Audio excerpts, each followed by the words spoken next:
Hello, everyone. My name is Wendy Myers. Welcome to the Myers Detox Podcast. You can go check out my site at myersdetox.com to learn all about heavy metal toxicity and how to detox metals and chemicals and toxins from your body and how they are making you sick and are a big hidden underlying root cause of your symptoms. So, I want to teach you how to be proactive and take your power back, get your life back with the power of detoxification. Today we have Melissa Gallico on the show, and she is an expert in artificial water fluoridation. And we're going to be talking about how fluoride makes you sick and the story behind why on earth we are still fluoridating their water. It just boggles the mind why we are still doing this. So we explain the origins of why this is happening, why it's still happening. Big surprise, big corporate interest. But we'll talk about fluoride toxicity symptoms, including acne and cystic acne and teeth spots, like they could be white or dark spots on your teeth, and lots of other symptoms, poor and sleep issues as well, and why reactions to iodine supplementation are really fluoride detox symptoms, because when you take iodine, you push out and displace fluoride from your body. And also, we talk about fluoride sensitivity. Some people are very, very sensitive to fluoride, and that's a big cause of their symptoms, and they just have no clue. And we'll talk about why your water filter likely is not filtering fluoride and sources of fluoride toxicity besides water. There's lots of hidden sources out there. Wink, wink, your dentist trying to give you a fluoride treatment on your teeth. So lots of interesting topics like that and more on the show today. This is such an interesting conversation. And I asked a lot of the questions that I had. We'd never done a show on fluoride before, but it's a very common thing that we're all exposed to. Or if we're not drinking properly filtered water, we're getting it every day in the shower. So we talk about a lot of hidden sources and solutions, what you can do to remove fluoride, detox fluoride, and lots of interesting tips and tricks on the show today. And I know you guys are listening to the show because you are concerned about the levels of toxins in your body. So I created a 2-minute quiz that you can take at heavymetalsquiz.com. After you take this quiz, you get your results that will tell you the relative levels of toxins you have in your body based on these lifestyle questions that I developed. And after you take the quiz, you get a free video series that tells you what to do next based on your results.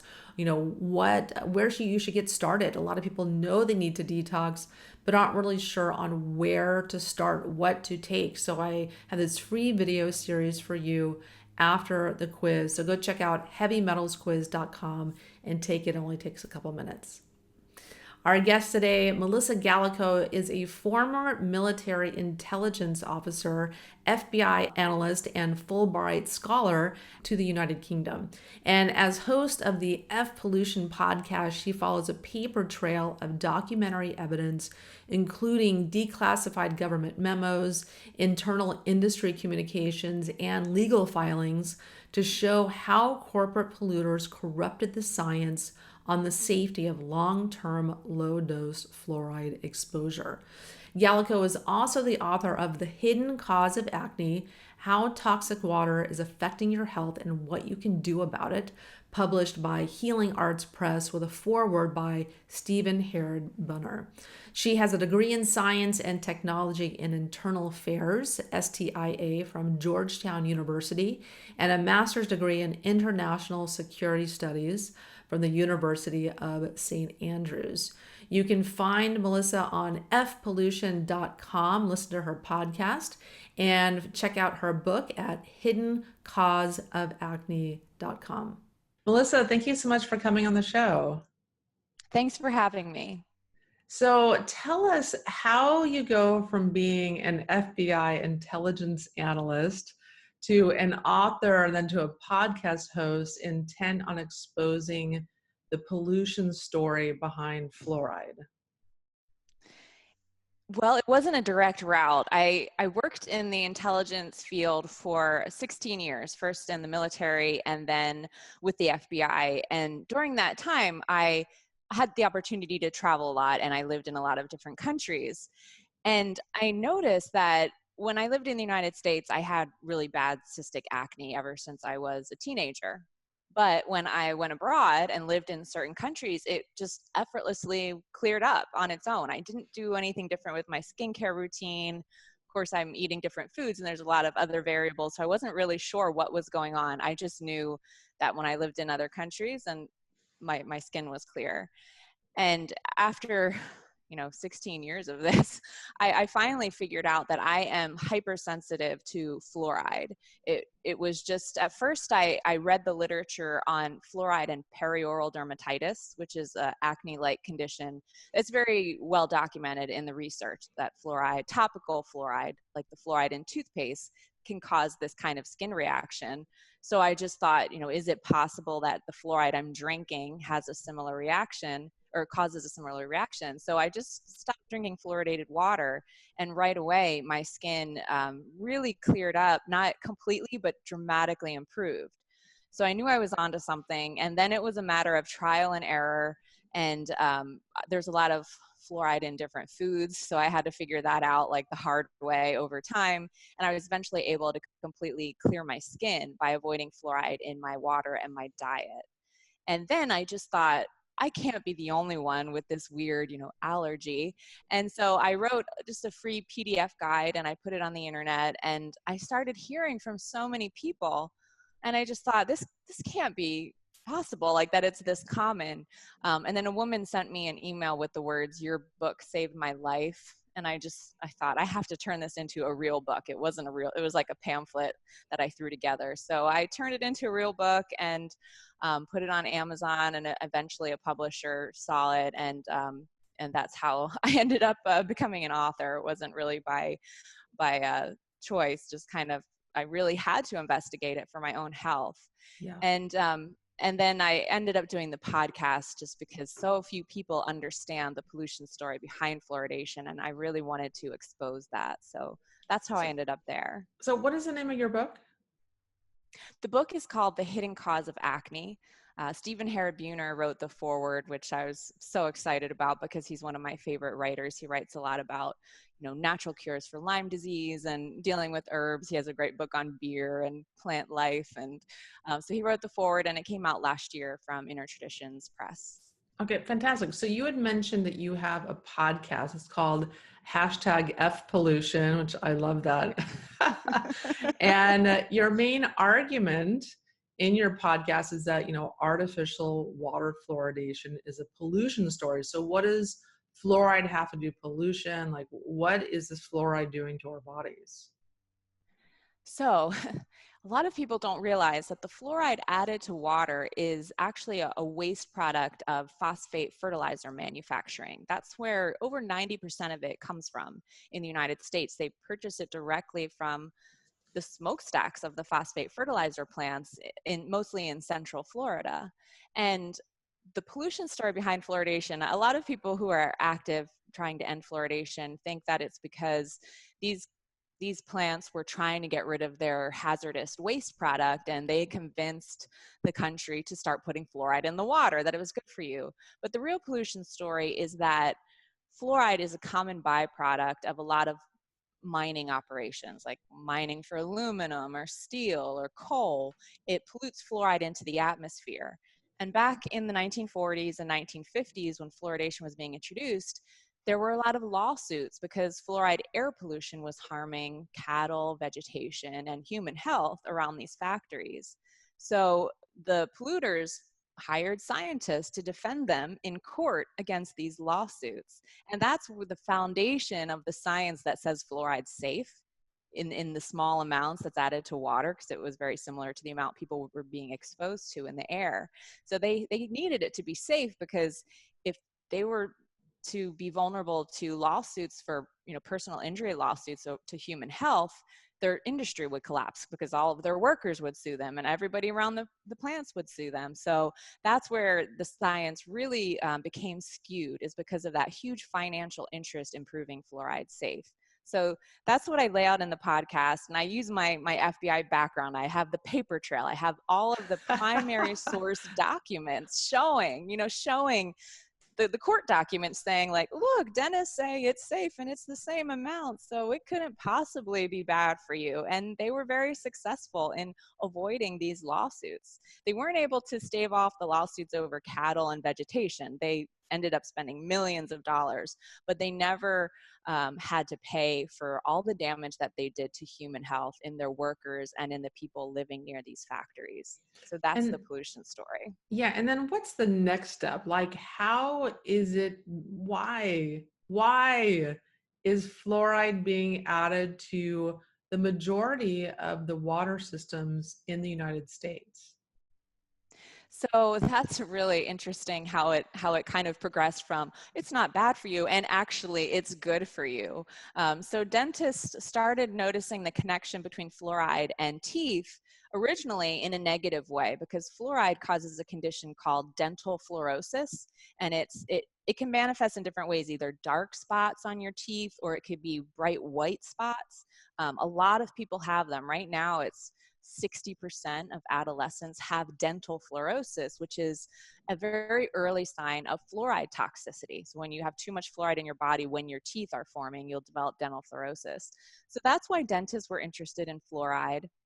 And then those studies turned into, I lay out the letters in the book where these industry researchers, it was actually someone who was being funded by the sugar industry, who first started studying it here in the United States. Hey, maybe fluoride is why certain diets prevent cavities. They weren't studying like all the fat soluble nutrients that we look at, or iodine, or different things that are really important for your health. They were looking at fluoride because of the connection with dental fluorosis, and that was very popular. The public really wanted that. They wanted, and fluoride occurred in water naturally in these places that had high rates of dental fluorosis. Sometimes it was pollution, but sometimes it was natural. So Yeah, it because you're supposed to had have a little it bit of fluoride in your body. There's some in the springs, of people drinking spring water. There's a tiny little bit. You're supposed to have a little, but not. Exactly. Yeah, we can handle, like, the average fluoride content of spring water is 0.05. So it's very, very low. Your body can handle that very easily. The amount they're adding into the water is 14 times that amount. So it's a lot higher than what we're being exposed to naturally. Plus, we're exposed to it in so many other sources like pesticides and pharmaceuticals and antibiotics, all these kinds of things, which we can talk about. So we're just overloaded with it. And yet they're still putting it in the water based on this 1950s science. Yeah.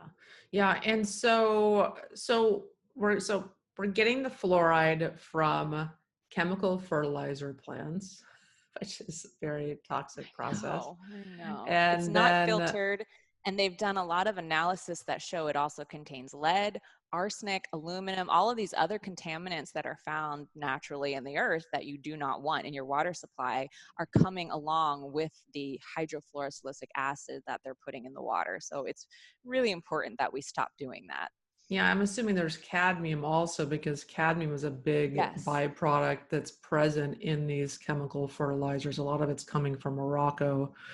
Some of the mines that where they get these chemical fertilizers in Morocco. So there's definitely cadmium probably in it as well.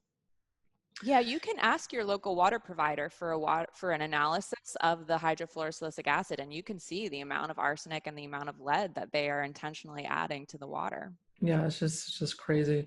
And so one thing to be aware of is that, say, even if you are drinking filtered water, so you have your Brita filter, a lot of these little filters on your sink or the pitcher filters will get out some fluoride and, improve the taste. But it's not 100% guarantee it's removing fluoride. And even if you're eating and drinking perfectly filtered water, spring water, you're still showering every day in fluoridated water. And so can you talk about that a little bit? Yeah, so the sink filters, like the carbon filters, really aren't designed for fluoride. They don't have much of an impact. Even the little shower filters that you put on your shower, unfortunately, those don't filter fluoride from the water. Even the general, like the Berkey filter is really popular. They have a separate fluoride filter that you add on to it because you need something extra to get rid of the fluoride. Reverse osmosis is a really popular way to remove fluoride, but even some of the people in my Facebook group is designed for fluoride sensitivity. It doesn't remove enough, or it's not as effective as some other types of fluoride. So they'll maybe have like a bone char filter along with a reverse osmosis filter to really get rid of the fluoride. So that depends on your sensitivity, how heavy duty of a fluoride filter you need, and then, like you mentioned, you definitely have to be cognizant of fluoride that you're being exposed to in the shower or in baths. I know some people who are so sensitive they can't even wash their hands in fluoridated water. So that is a lot more difficult. But they do make bone char filters that you can put on your whole house. If you are able to install a whole house filter, that's a really good option for limiting the fluoride that you're exposed to in the shower. Yeah, so just know if you have a water filter of any type, if it doesn't have a specific fluoride filter on it, you're not getting the fluoride out of your water. Well, reverse osmosis is effective. That gets rid of a lot of things, and it gets Except rid for of that one, most yeah. of the fluoride too. Yeah, and distillation, of course, is very effective at removing fluoride. So if you have like a steam distiller, that will get rid of all the fluoride as well. Okay, fantastic, fantastic. And so if fluoride is a health hazard, even at levels added to community water supplies, so why would public health officials go along with these corporate polluters and claiming that it's safe? Is it a conspiracy? Is someone getting paid off here? Because I always think, there's someone getting paid somewhere to allow this poisoning of our population to happen. That's what I think so many people have a hard time getting around that, because like, how could it get by the CDC and the EPA and the National Academy of Sciences and the Surgeon General, all these big government organizations?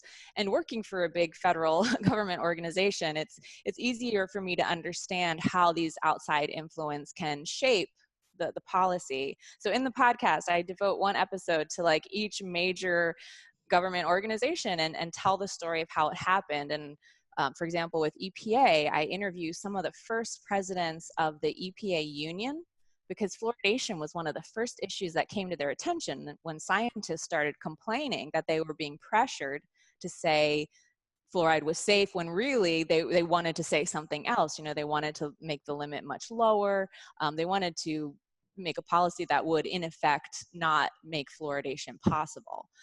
So the union became very involved in trying to shape the EPA policy, because that's the scientists. They were outsourcing their responsibility to other groups to like create the fluoride policy, and the scientists were actually against it. So they ended up trying to sue the EPA to get the policy changed to lower the maximum contaminant level for fluoride in drinking water.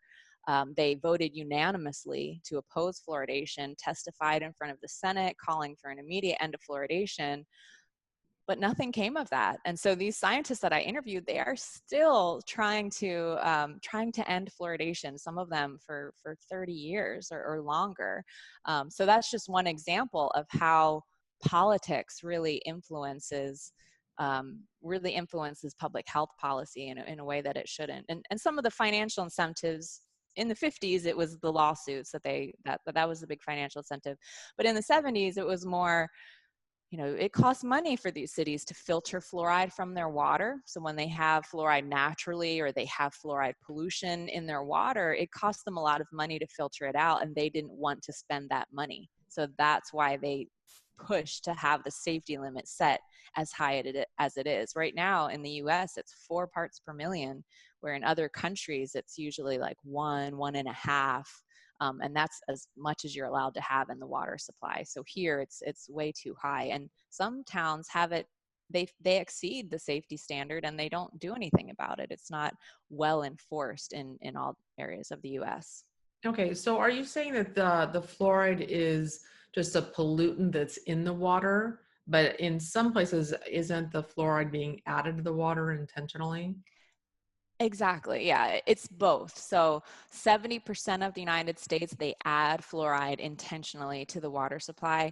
And there are a few places where it's either runoff from fluoride pollution and it has high amounts of fluoride, or it's naturally occurring, because fluoride is a common element deep in the Earth's crust, and that's why it's a form of air pollution. When you're mining for steel or aluminum or phosphate, you come across the fluoride, and they don't need it. That's why they release it into the atmosphere. It was killing all of the nearby vegetation. So that's so it could be naturally occurring just from fluoridated rock. Okay, great. And is there any hope in sight? Like, is there groups working on this, or maybe George Soros or just somebody trying to fund getting rid of fluoridation? I mean, do people need to rise up in their local community? Like, what has to happen for fluoridation to stop, for the dumbing down of the masses with this addition of fluoride to the The water? The most effective at the local level is really to contact your city council, because in most states it's up to the city council. They can decide to do it or not. The CDC just recommends it. They don't force you to add fluoride to the water. So I've heard from a lot of my readers who end up, they'll clear their acne. For example, there's a woman in Melbourne, Florida, here near where I live. She had acne for 35 years. She had low thyroid, which is another common side effect of fluoride toxicity. And then she figured out the fluoride connection, got fluoride out of her water, out of her diet, and her thyroid normalized, her acne went away, and she became very active in trying to get fluoride out of the water supply for her family and her neighbors and her community. And so she just showed up at those city council meetings. She has people who will show up with her, like if there's a vote or a big thing, but most part it was just a one-woman show going, every 2 weeks to the city council, and they agreed to read 2 pages a week. So she would send them like a new study that came out or some historical documentation, and they have voted twice. They're very close to taking it out of the water just because she was very persistent. So that is a very effective way to change things on the local level. The Fluoride Action Network, Moms Against Fluoridation, there are some big like national and global groups that are working on it as well. And there's actually an important lawsuit coming up next year where many of them joined together to sue the EPA for not enforcing the Toxic Substances Control Act with regard to fluoridation. Oh, So fantastic. Yeah, that has, I have read about that. That's yeah. amazing. I love that they're Yeah, suing it's the EPA. progressed pretty well, like through some pretty good hoops that they had to get through. So they're doing really well with that. One of the main lawyers from the Fluoride Action Network, so he's been really smart about how he's approached that lawsuit. So we're hopeful that that will make an impact as well. It's pretty sad when we have to sue the Environmental Protection Agency to protect us, right?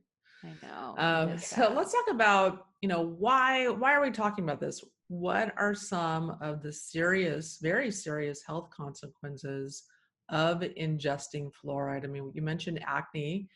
There's lots of other serious health issues that people just are not thinking about. They're just buying their Crest and their Colgate full of fluoride and drinking the water and just not thinking about it. What are the consequences for these people? So I wrote the book around acne just because that's how I came to be aware of what was going on with fluoride and how it was affecting my health. But as I mentioned, like thyroid conditions are often tied to fluoride, and I've heard from multiple people who are able to clear up their hypothyroidism just by avoiding fluoride. Their doctor said they'd have to be on a medication the rest of their life, and they didn't want to believe it, so they did their research and they tried it. They went off fluoride, and over a few months, their test results resolved and they didn't need to take the medication. So that's a really big one because it's such an epidemic here in the United States, especially among women.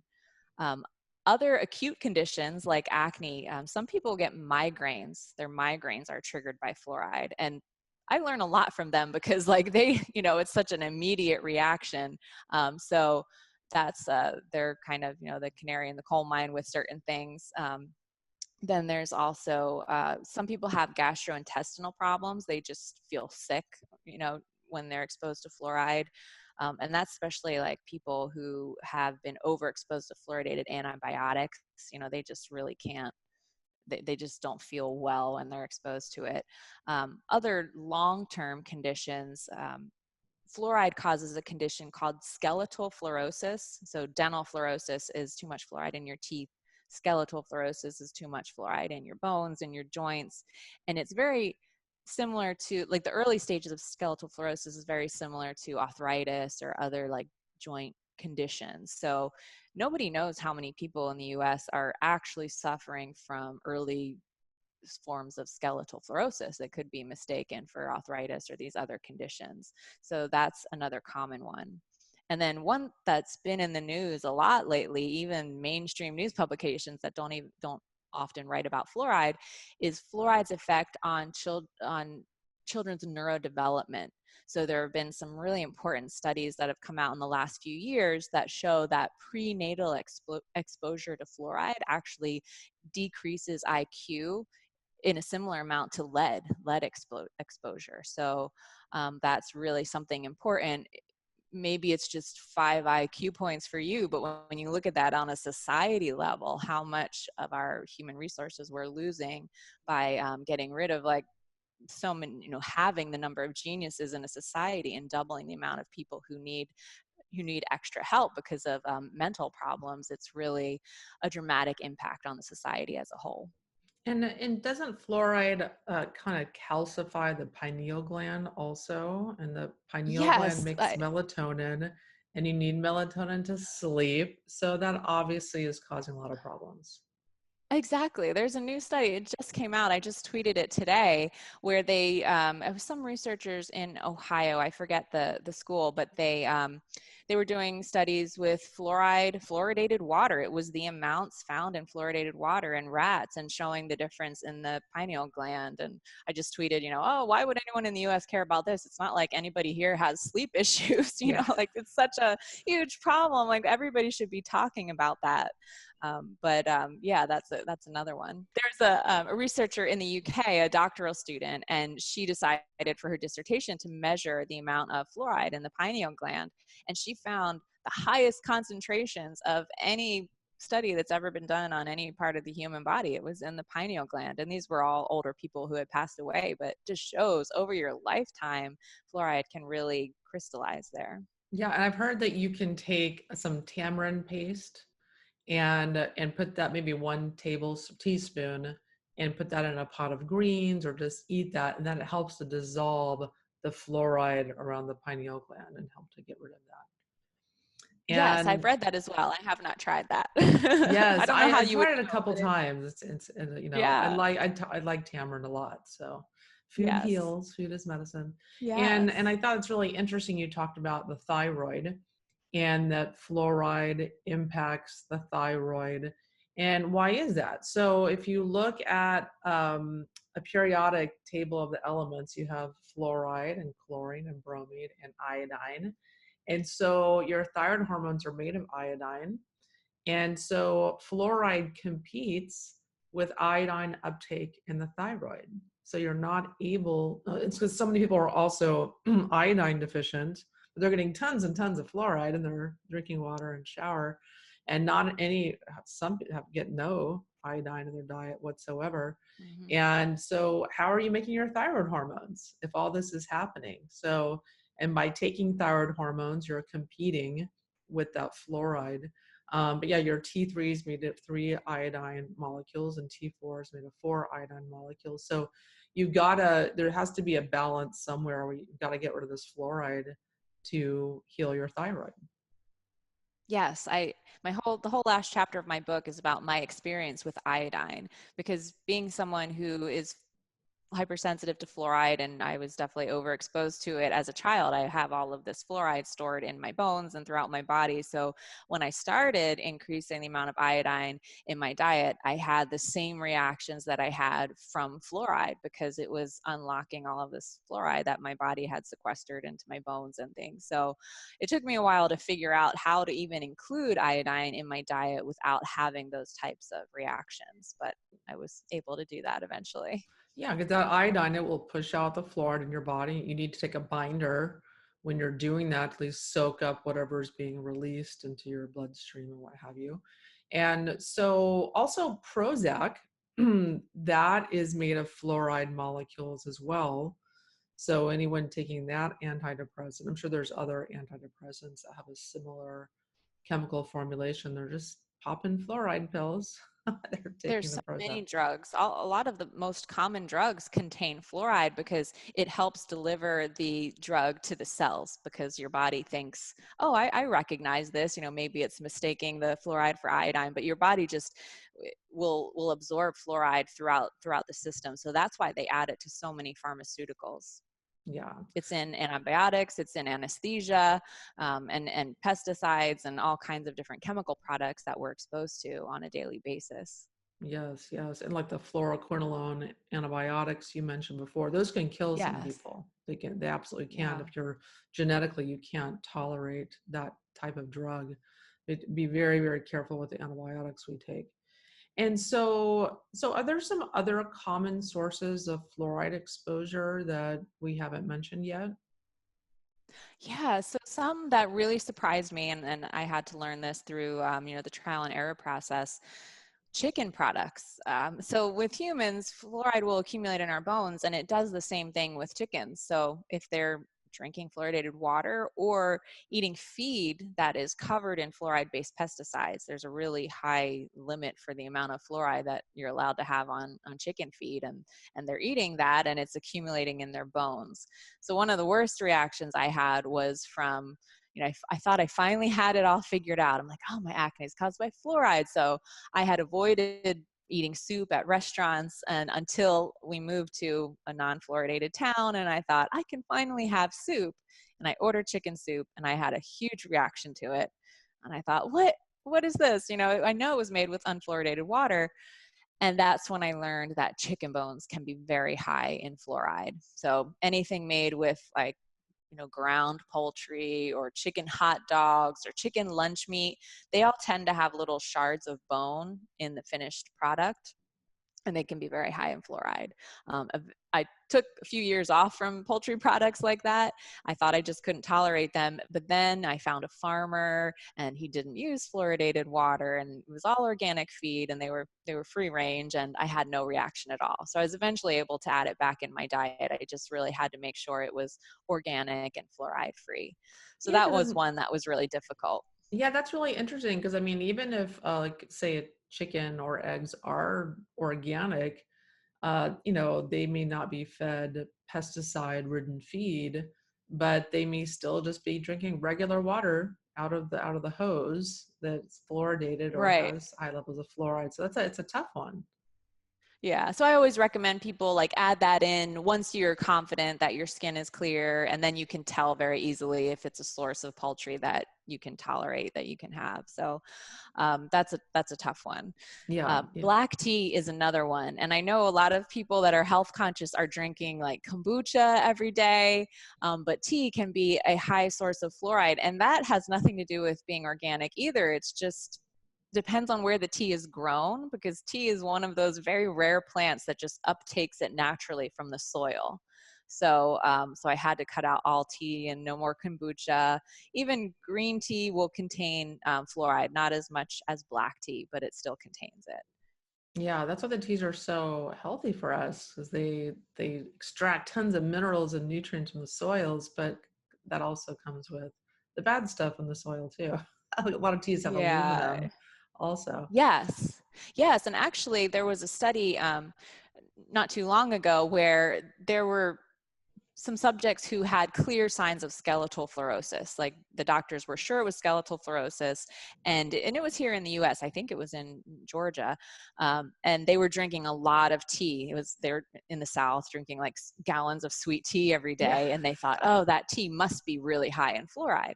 So they measured it, and it was contained fluoride, but not the amount that you would expect to cause skeletal fluorosis. So they postulated that it was because maybe the fluoride was hiding in the aluminum. So they dissolved the fluoride aluminum bonds, and then they measured the tea, and it was 3 times as much fluoride as they originally thought.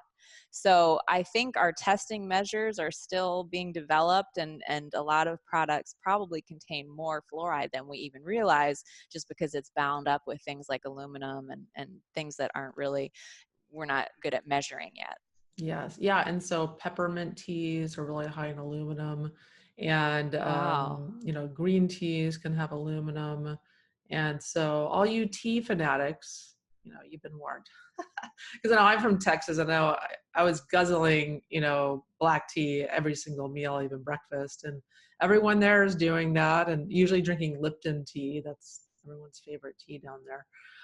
So I don't know about the fluoride levels of that tea, but it's in the water and the tea, and so it's just it's tough to avoid. So any other hidden sources of fluoride that we should know about? So anything made with fluoridated water, even if it's not, like, for example, you wouldn't think of cereal as something that contains water, like boxed breakfast cereal. But if it's made in a plant that uses fluoridated water in the manufacturing process, just because of the way it's manufactured, the fluoride actually concentrates in the finished product.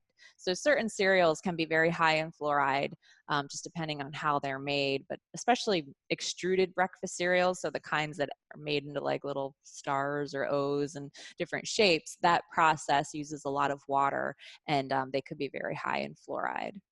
Yeah. So And any of course, others? when you're drinking like ready-made beverages or things like that, like beer, if it's brewed with fluoridated water, it will be high in fluoride.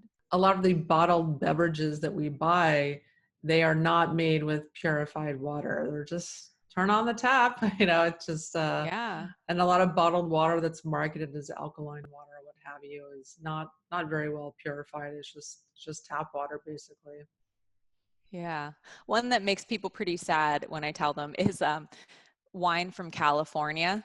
There's a part of California where they use a lot of fluoride-based pesticides on their grape products. And it's mostly because they grow half the world's raisin supply in this one part of California.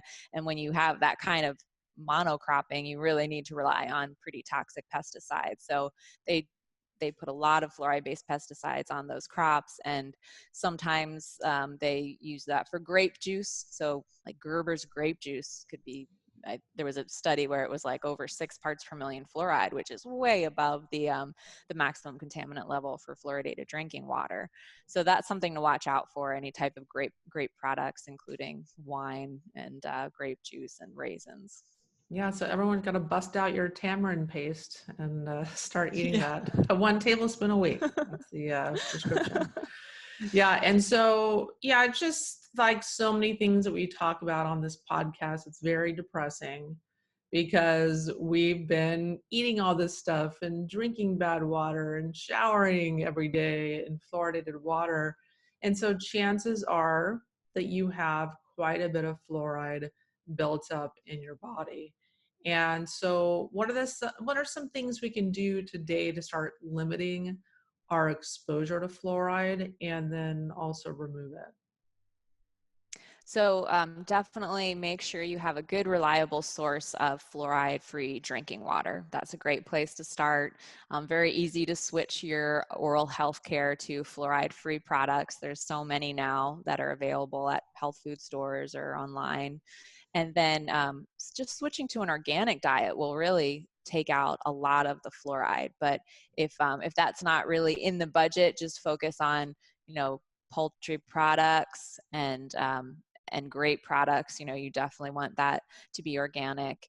And then looking into any pharmaceuticals you're taking, and just, you can look it up on Wikipedia and look at the chemical structure and see if there's any F symbols in there that will tell you if it's fluoride based, and then maybe talk to your healthcare provider about switching to something else. And then as far as detoxifying from fluoride, that's all the things that you talk about on your show, the near infrared saunas, those are great for helping your body process out fluoride, a really good nutrient dense diet. And iodine is the one that really I ended up focusing on as a way to detoxify fluoride for me personally.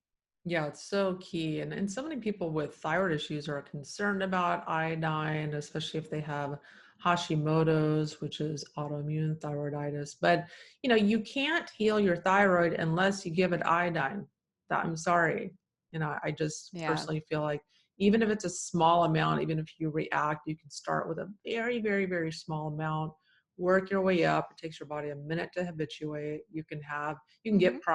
heart palpitations and feel anxious, maybe have trouble sleeping for a minute while your body is adjusting. But you can also just start with a very, very small amount and titrate up. But I know some people, they can't even tolerate a minute amount of iodine, but they may need to start with switch to a different form of iodine, or perhaps just start taking binders and the tamarind paste and doing other things to get rid of fluoride, because it could be just not that they're reacting to the iodine, but the fluoride detox. And that's a very, very good point that you made. That's exactly what was happening to me. I was so sensitive to it. I couldn't even take small amounts of iodine. I couldn't handle it in food because you have no way of controlling the dose that you're getting. And so it took me a long time to figure out, but that was the key, was starting with a very small amount, 20 micrograms. That's what I started with, one drop of Dulse liquid, which was 20 micrograms. And then I doubled it. So I was at 40, and I doubled it to, added another drop. So I was at 80. And just by increasing so slowly, I was able to eventually work up to a really healthy dose of iodine without experiencing any of those side effects. And then it did help to have all of the companion nutrients and, to be doing my regular, just health detox baths and things like that I was doing anyway. But the key was starting very slow and going very slowly to increase the amount of iodine. Yeah, and I think generally most people should be getting at least 300 micrograms a day of iodine, but not if you don't tolerate that, and just work your way up. And I even have had clients take 5,000 micrograms a day. That's totally safe. That's what the Japanese get in their Hmm. diet on average. So higher amounts are not necessarily bad. Everyone's different. It's just a matter of what you tolerate, what you need. And I think a lot of people need a lot of iodine because they have so much fluoride and chlorine competing. You've got to throw in a lot of iodine in the mix to compete with that stuff. If you aren't able to do a whole house water filter, or you don't have an adequate shower filter, you've got to do something to, protect your thyroid and help your thyroid function. Exactly. And then let's talk about toothpaste and like the dental treatments that the dentists are always trying to shove up on you to make extra Yes. $25 for the fluoride seal at the end of your dentist treatment. And so let's talk about that. Why don't more people know that they're not supposed to use fluoridated toothpaste and products and fluoride floss and dental treatments? There's just so much money in marketing fluoride. It's been sold to us for so long as a mineral, that's good for us, that we actually need fluoride. But there's no evidence that we need fluoride in any amount. It's not considered an essential nutrient where, they restrict it from the diet and you get these predictable side effects. Nothing happens when you don't have access to fluoride in your diet.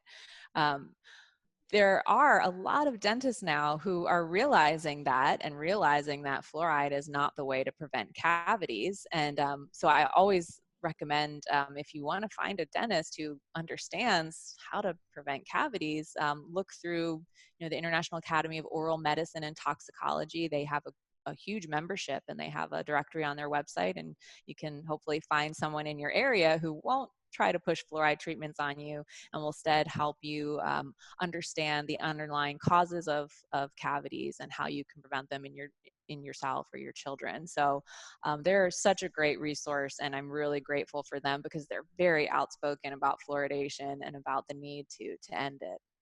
Yeah, so no more Colgate.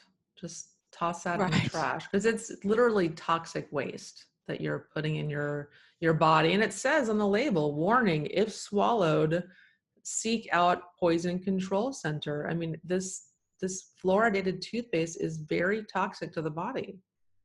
Yeah, so often. I was just speaking with someone who told me when she was a kid, she used to like the taste of toothpaste, so she always like swallowed some. And then she's like, and every morning I felt sick.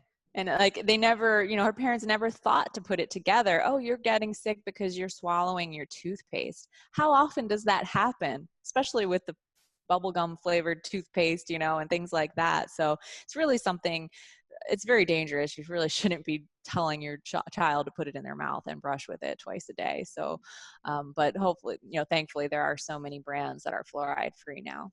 Yes, yeah, I know my mother bought my daughter Winter some toothpaste when she went to visit, and I think, nope, that's going in the Yeah. garbage. And I had to explain to her Yes.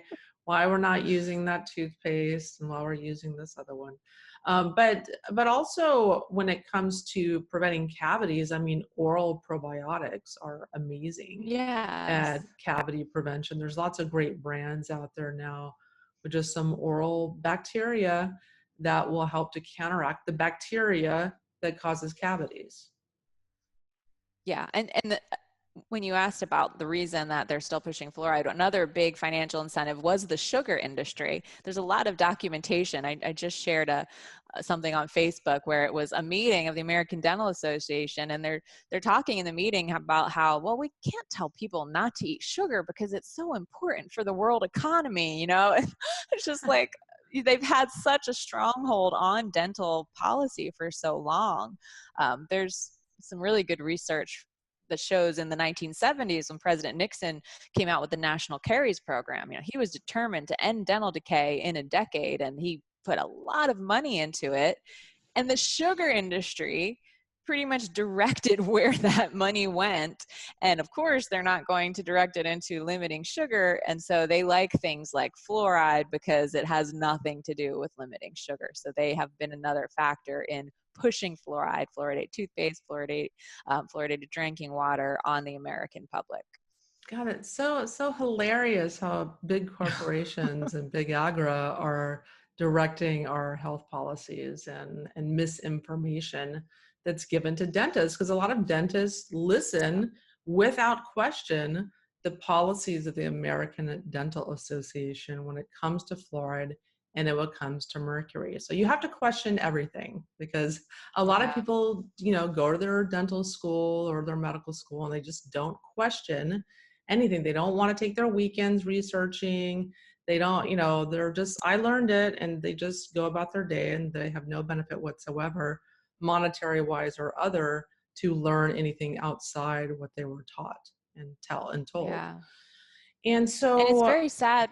Oh, it's very sad because a lot of times the people, the dentists and the dental hygienists are the ones who are exposed to the most fluoride, and they don't realize it until much later in their career that they're fluoride poisoned or they're mercury poisoned, and then they have serious long-term side effects. So it's really not fair to be asking them to work with these very hazardous chemicals and teaching them that there's absolutely no side effects. yeah, and dentistry has the highest suicide rate of any profession. And it's Very sad. because Yeah. and this is a correlation, but I believe it's because of the mercury and fluoride that they're exposed to, among the other chemicals, lots of glue Right. solvents and other things.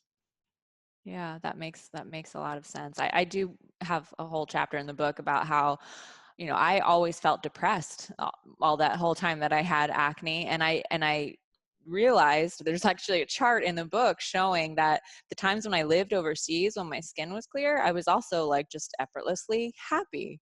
And I never really put it together until later when I looked back and saw, oh, I was being exposed to fluoride. It was affecting the way I looked at the world. And I thought I was depressed because, oh, my life was so hard, but really it was just being exposed to fluoride. Otherwise, why would it clear up when I just left a fluoridated town. It just Yeah. went away.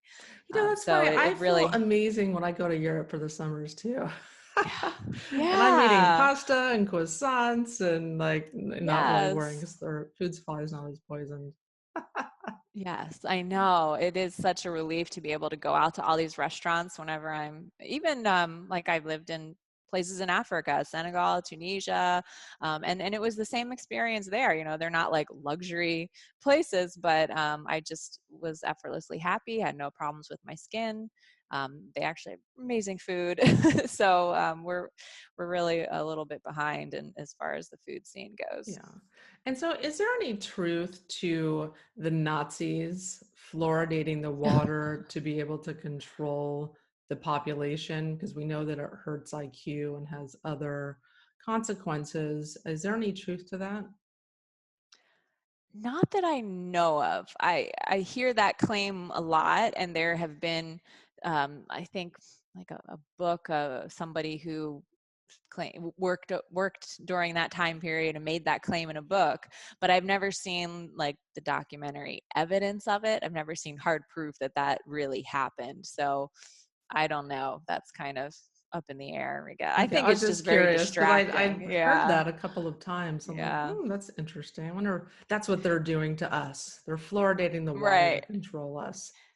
Yeah, and that's what a lot of people think. And then that turns off a lot. Other people are like, oh, there's no way that all of these government workers are poisoning them. You know, how would that even happen? So that's why a lot of people, when you mention fluoride, they just write you off like, oh, you're a crazy conspiracy theorist. But that's not at all what I'm saying. I'm just saying this is a pollution story, like kind of a classic American pollution story that we've heard 100 other times with all these other industries. So yeah, I think the Nazi, maybe it happened, I don't know, but it's also very distracting for people to understand what really happened here in the US. Yes. Yeah, I mean it's not uncommon for big corporations to pay to have their interests forwarded or demands met. And it takes time for the public to wake up and then make these changes, make these public policy changes, and it takes time for the government to change. So I think that's slowly happening. And you mentioned a couple things that people can do to be, activists in their local area. I know I've heard of other cities that have stopped fluoridating the water. Do you know of any cities offhand that have managed Yeah, to stop fluoridation? Calgary is, I believe, the largest city in North America to have stopped fluoridation. Now, of course, they're always fighting to keep it out, so that the battle continues. But they Wow. were able to stop fluoridation. And my county here in Florida, we don't fluoridate. So there's a lot of areas in the United States that doesn't fluoridate, especially smaller towns. Portland has resisted fluoridation. They were successful in keeping fluoride out of their water, and they have a really good model for it. So anybody who wants to take on ending fluoridation, they're a good one to look to. And some places have a state mandate, so that's where it's a little tough. Like Kentucky, there's a state law that says they have to fluoridate. So those activists have to take it on at the state level, but they're very dedicated, and we're hoping that they'll be able to make some progress soon. Yes, and so that's interesting you say that once some cities have it removed, then there's other forces trying to put it back. Like, what do you know why that is? Yes. In Calgary, it is so bizarre. It's the one of the main people leading that is an ethics professor at a university. And I just think the ethical argument against putting fluoride in the water is like the most clear. Like, even if it is good for you, even if it does prevent cavities, is it ethical to put something in the water to treat a condition? Even if it's just one person who objects to it, how is it ethical to put that in their the only public water supply available to them? So it's really bizarre to me that an ethics professor is like leading the crusade to put fluoride back in the water in Calgary, and it's a medical doctor who's against it, who's leading the crusade against it. So it's very strange. Very I bizarre. don't, Very yeah. bizarre. People have to have their personal calling in life, I guess. And Right. so tell us about more things about what you're doing to educate people. And I know you have a program helping women to clear up their acne, bringing awareness to the underlying root causes of acne. Tell us about that.